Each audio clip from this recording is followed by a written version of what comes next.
ततः प्रीतमनास्तेन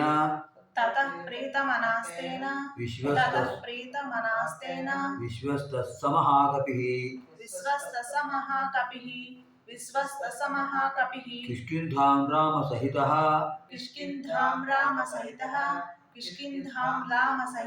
जगाम च गुहां तदा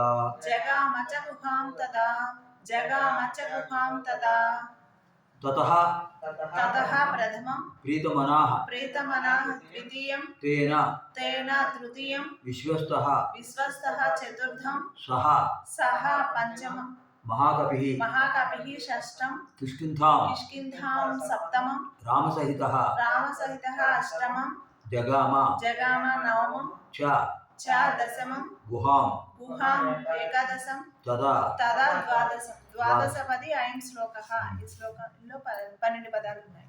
తతః తర్వాత సహ మహాకపిః ఆ సుగ్రీవుడు తేన జరిగిన సంఘటనతో దానితో జరిగిన సన్నివేశంతో విశ్వాసం పొందాడు. సుగ్రీవుడికి బాగా నమ్మకం కలిగింది. మరియు తదా అప్పుడు రామసహిత రాముడితో కలిసి కిష్కింధాం గుహాం జగామ. అంటే వానరులకు నగరాలు ఏమి ఉండవు, వాళ్ళు ఇల్లు కట్టుకోరు, పర్వత గుహలే వాడు నివాసాలు. కిష్కింధ అనేది ఒక పెద్ద పర్వతంలో గుహ, ఆ గుహకు వెళ్ళాడు. అలా శ్రీరామచంద్రుడు ఆ సప్తసార వృక్షాలను ఛేదించగానే ఈయన చాలా బలవంతుడు, ఆయన బాణం కూడా గొప్పది అని విశ్వాసం పొంది శ్రీరాముడితో కలిసి సుగ్రీవుడు కిష్కింధ అనే పేరు అంటే ఆ గుహలోకి వెళ్ళాడు. తతో గర్జత్ హరివరః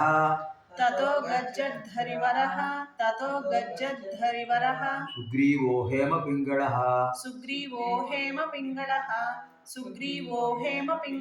తేన నాదేన మహతా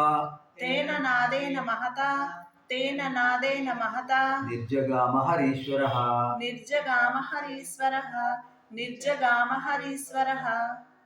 తతః ప్రథమం అగర్జత్ ద్వితీయం హరివరః తృతీయం సుగ్రీవః చతుర్థం హేమపింగళః పంచమం తేన షష్టం నాదేన సప్తమం మహతా అష్టమం నిర్జగామ నవమం హరీశ్వరః దశమం. దశపది అయం శ్లోకః.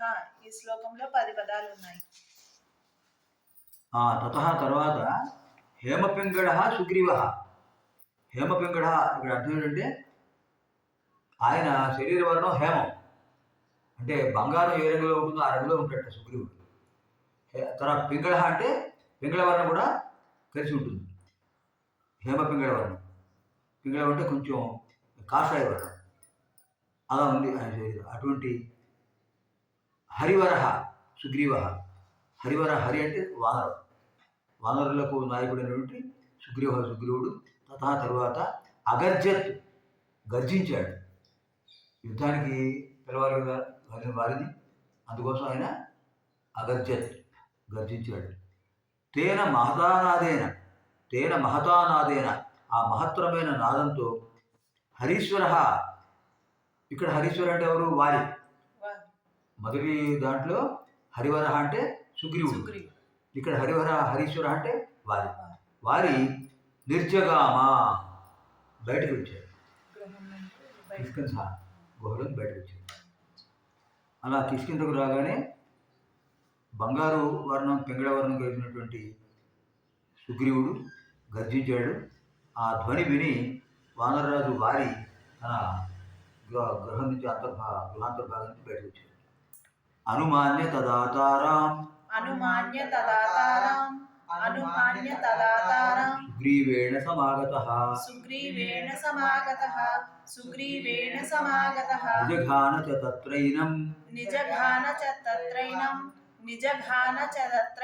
శరేణైకేన రాఘవః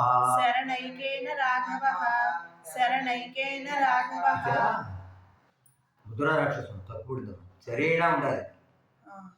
ఎందుకంటే శర అంటే శరేణ, శరశబ్దం తృతీయోక్తులు ఏమవుతుంది? రామేణ లాగా శరేణ అవుతుంది. యత్ ఉండాలి. శరేణ ఏకేన శరేణైకేన రాఘవ శరేణైకేన రాఘవః అనుమాన్య ప్రథమం తదా ద్వితీయం తారాం తృతీయం సుగ్రీవేణ చతుర్థం సమాగతః నిజఘాన షష్టం చ సప్తమం తత్ర అష్టమం ఏనం నవమం శరేణ దశమం ఏకేన ఏకాదశం రాఘవః ద్వాదశం ద్వాదశపది అయం శ్లోకః 12 పదాలు ఉన్నాయి. తదా అప్పుడు సుగ్రీవేణ సమాగతః సుగ్రీవుడితో కలిసి వచ్చినటువంటి సుగ్రీవుడి దగ్గరికి వచ్చినటువంటి ముందు తారాంలో తదా అప్పుడు తారాం అనుమాన్య తారను ఒప్పించి, అంటే వారి భార్య తార చెప్పింది ఎప్పుడు వచ్చినా కూడా సుగ్రీవుడు ఓడిపోతున్నాడు, అలాంటిది మళ్ళీ వచ్చి గర్జిస్తున్నాడంటే వాడు వెనకాల ఎవరో ఉండాలి అని వెళ్ళకండి అని చెప్పింది తార. వెళ్ళద్దు, నాకు అనుమానంగా ఉందంటే ఇప్పుడు ఆయన ఏం చేయడం, ఆ అనుమానం తొలగించి, తార యొక్క అనుమానాన్ని తొలగించి తదా అప్పుడు సుగ్రీవేణ సమాగత సుగ్రీవుడి దగ్గర వచ్చినటువంటి ఏనం ఇతనిని, అంటే వారిని తత్ర అక్కడ ఏకేన శరేణ ఒకే బాణంతో రాఘవ శ్రీరాముడు నిజగాన సంహరించాడు. అప్పుడు వెళ్ళద్దని వారిస్తున్నప్పటికీ కూడా తారను ఒప్పించి సుగ్రీవుడితో యుద్ధానికి తలపడ్డాడు. ఆ వారి సుగ్రీవుల యుద్ధం జరుగుతుండగానే రాముడు ఒకే బాణంతో వారిని కొట్టాడు. తతః సుగ్రీవ వచనాత్ హత్వా వాలిన మాహవే విడిస్తే హత్వా వస్తుంది. హత్వా వాలిన మాహవే అంటే విడిస్తే తతః సుగ్రీవ వచనాత్ హత్వా వాలిన మాహవే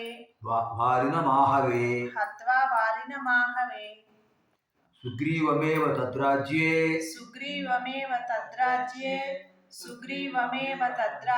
రాఘవః ప్రత్యపాదయత్ తతః ప్రథమం సుగ్రీవవచనాత్ ద్వితీయం హత్వా తృతీయం వాలినం చతుర్థం ఆహవే పంచమం సుగ్రీవం షష్టం ఏవ సప్తమం తద్రాజ్యే అష్టమం రాఘవః నవమం ప్రత్యపాదయత్ దశమం దశపది అయం శ్లోకః. ఈ శ్లోకంలో 10 పదాలు ఉన్నాయి. తతః తర్వాత సుగ్రీవ వచనాత్ సుగ్రీవుడి యొక్క మాట వల్ల ఆహవే యుద్ధంలో వారినం హత్వా వారిని సంహరించి రాఘవ శ్రీరాముడు తద్రాజ్యే ఆ రాజ్యంలో, అంటే కిష్కింధ రాజ్యంలో సుగ్రీవం సుగ్రీవుడినే ప్రత్యపాదయతు ప్రతిష్ఠించాడు. అంటే వారి స్థానంలో సుగ్రీవుడు పట్టాభిషేకం చేయించాడు, వారి సంహారించడానికి. అలా సుగ్రీవుడి యొక్క ప్రార్థనను అనుసరించి యుద్ధంలో వారిని వధించి ఆ తర్వాత శ్రీరామచంద్ర ప్రభు సుగ్రీవుడికి పట్టాభిషేకం చేయించాడు. సచ సర్వాన్ సమానీయ వానరాన్వానరర్షభః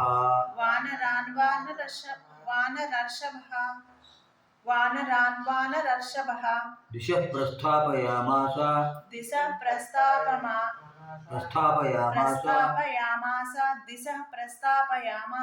दिदृक्षुज्जनकात्मजां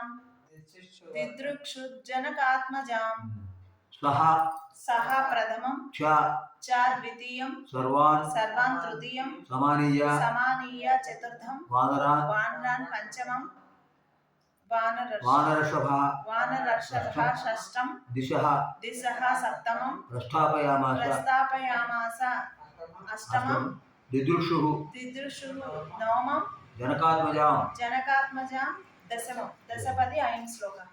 శ్లోకంలో 10 పదాలు ఉన్నాయి. చ మరియు వానరర్షభః సహ వానరశ్వం అంటే వానరులకు రాజైనటువంటి సహాయకుడు సుగ్రీవుడు సర్వాన్ వానరాన్ సమానీయ, వానరులందరినీ సమీకరించి ఎక్కడెక్కడ ఉన్నారు వానరులందరినీ పిలిపించాడు. జనకాత్మజాం దిదృక్షు, జనక మహారాజు యొక్క కుమార్తెని సీతాదేవిని దిదృక్షు వెతడం కోసం, దర్శించడం కోసం దిశ ప్రస్థాపయామాస, అన్ని దిక్కులకు ప్రస్థాపయామాస పంపించాడు. తర్వాత వానరశ్రేష్ఠుడైన సుగ్రీవుడు వానరులందరినీ రప్పించి సీతాదేవిని చూడడం కోసం, అన్వేషించడం కోసం 4 దిక్కులకు పంపించాడు వాడు.